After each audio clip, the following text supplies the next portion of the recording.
Are you thinking about breaking into the influencer space? Or maybe you're already a creator and you're wondering, is this too good to be true?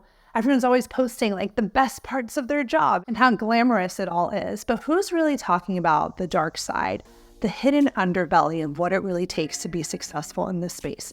Now, you guys know I come on this channel and I'm a positive person. All my videos are about positivity, helping creators, and motivating you guys to push forward. But there's hard parts, and there is, just like any other job, hard elements that can really make or break certain sort of people. Now, I also have a community, right, of 140,000 creators.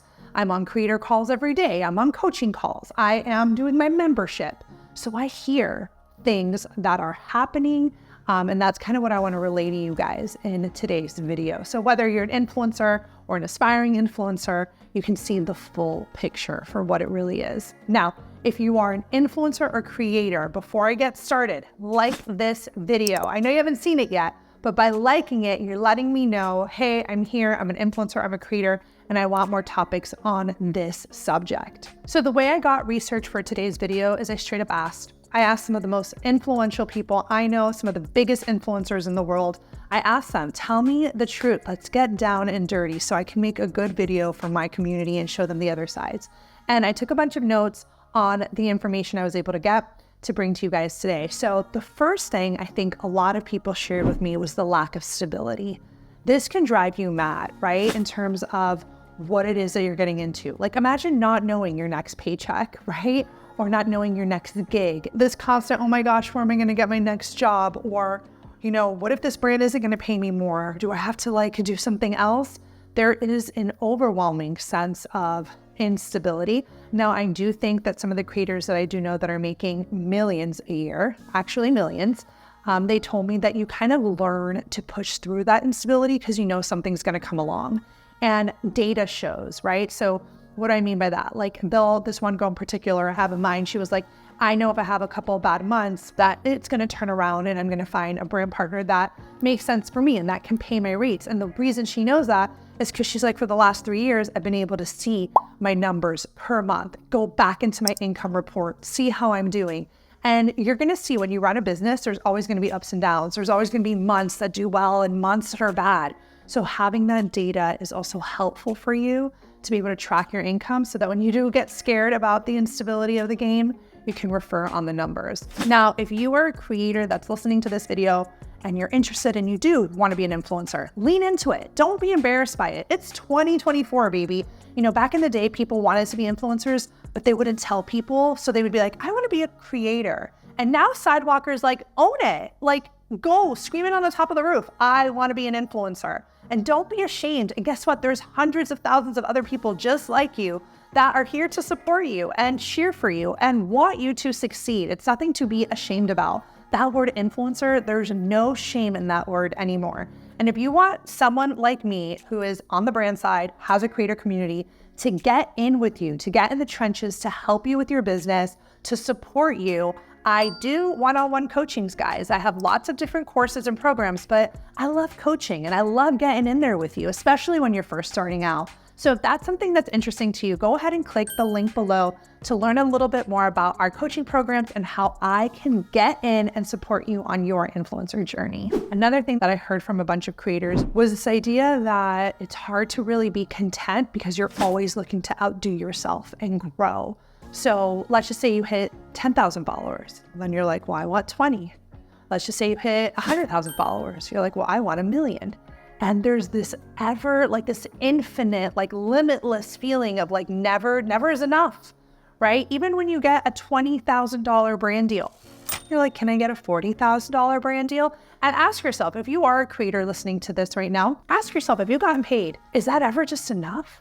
Are you happy with what you got? Some creators will say, yeah, I am. And others are like, no, I want to double it. I want to triple it. I don't want to be at the stagnant space forever. So part of it is, the human spirit of always wanting to grow and continue. But then there's this idea of oh my God, why can I not just appreciate what it is I'm doing? Now, something that is sad that we see a lot of, and this is something people don't talk about enough, is really the brands that are taking advantage of creators. And this is what I mean by dark side. When we see brands, forcing creators into contracts where they have to literally like sign their rights away. I've seen brands ask creators for a year exclusivity. You know what that means? That creator can't partner with any competitor in one whole year. Now, if a brand wants that, they need to pay for that, but oftentimes these are hidden into the contracts, right? I've also seen brands add crazy usage clause where they want to use the creator's content everywhere. They want to run ads to it, but they don't want to pay extra. Especially when you're getting started as a creator, there is this underneath side of, well, whatever, I'll just do it for free. I'll just try and see if I can. We hear that a lot.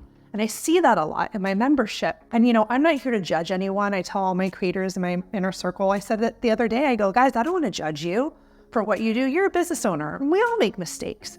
But your job, the reason you're paying me to be part of my membership or part of my coaching is because you want me to help you. You want me to help you be uncomfortable. You want me to help you get vulnerable and ask brands for more or to advocate for yourself. And all those things, speaking up is scary.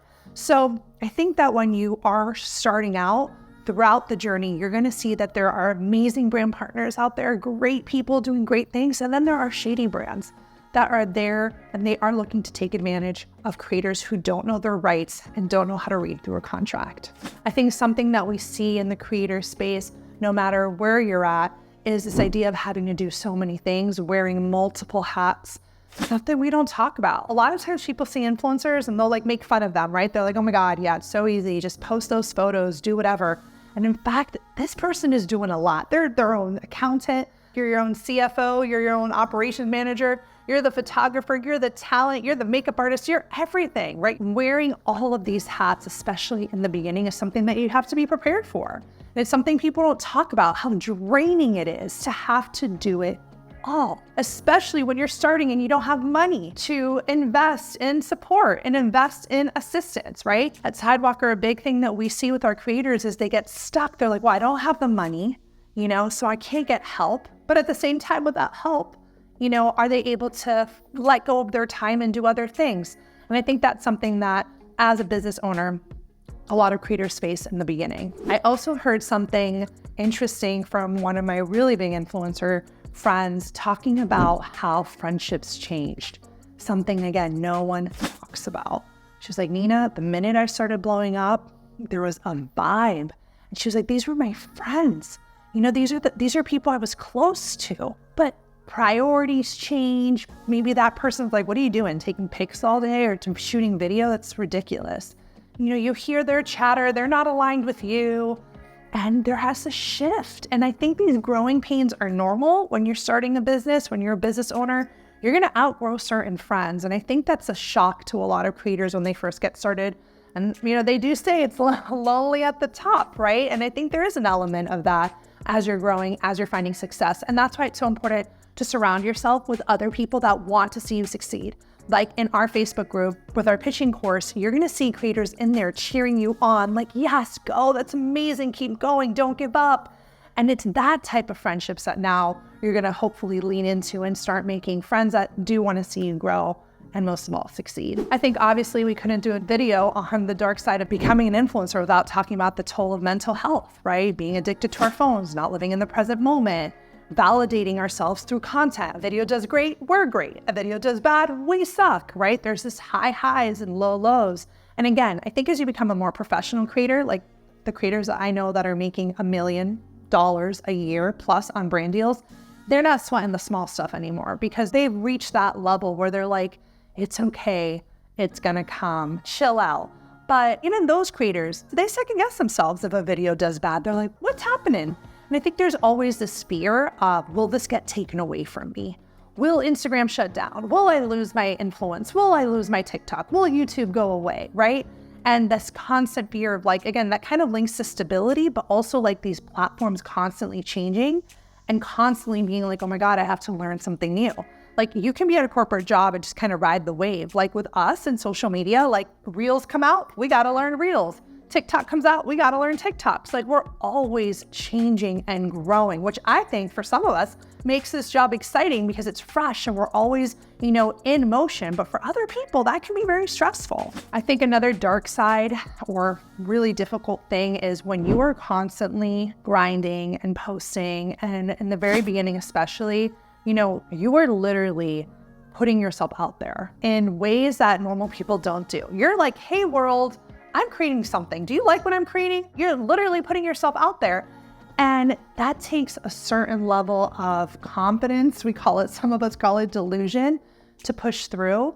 And I think that it's something that people don't recognize enough. But then when you try to do it, you're like, oh wait, I now get it. I get how hard this can be.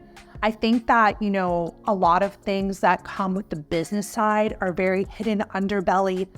Something I don't see people talking about, even in taxes. If a brand pays you $10,000, you don't get $10,000. Even though you're getting $10,000 in your bank account, you got to take, money out for taxes and set it aside. Some creators don't know that. And then when tax time comes around, they're like, oh my God, I have this huge bill I have to pay, because the brands aren't taking your taxes out for you. There's entrepreneurial growing pains. There's mistakes that are happening from the administrative side. Oh my God, should I change my LLC to an S Corp? Should I be hiring an employee? Should they be an independent contractor? Am I making the right decision?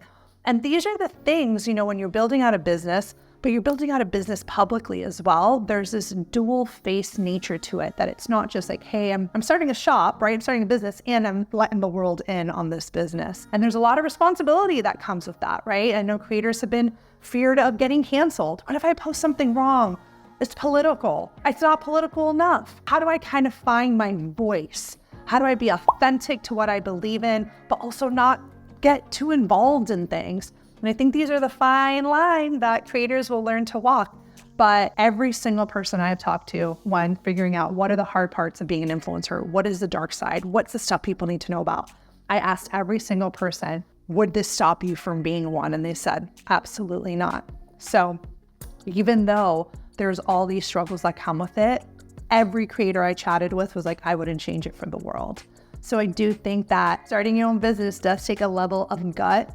It does take a level of courage, but at the end of the day, it is worth it. So I hope you guys enjoyed this video. As always, like it. It lets me know to keep creating more videos for you guys. And make sure you subscribe to our channel and let me know, if you're an influencer or a creator, whether you're doing this part-time or full-time or just getting started, what are some of the obstacles that you have confronted that you don't think enough people know about? Say it in the comments so we can all help each other and all get prepared. And I'll see you guys in the next video.